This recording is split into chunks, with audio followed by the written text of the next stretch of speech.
in collaborazione con Glam Vision e K-Facli. Trento, stop dei bar alle 22? Locali e studenti bocciano la proposta.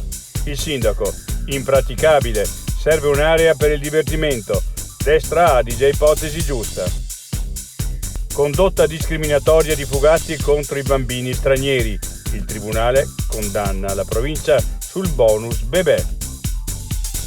La Guardia di Finanza apre un'indagine sul NOT, perquisizioni anche negli uffici della provincia e delle società coinvolte. Addio a Liliana, l'ultima lavanderina di Arco.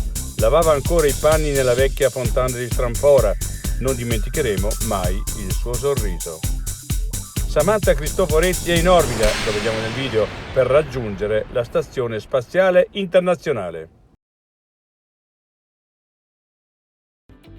Hai bisogno di badante, colf o babysitter e non sai da che parte cominciare? I servizi delle ACLI Trentine ti aiutano a trovare una figura professionale che si prenda cura dei tuoi cari e della tua casa. Ecco come troviamo la persona giusta per te. Con un colloquio capiamo quale figura professionale stai cercando. Dopo un'attenta preselezione organizziamo un incontro per consentirti di prendere la decisione più giusta. E poi cosa succede? Pensiamo a tutto noi. Una volta individuata la persona da assumere, gestiamo tutti gli adempimenti legati al rapporto di lavoro. Incontra lavoro. Il tuo cuore nelle mani giuste.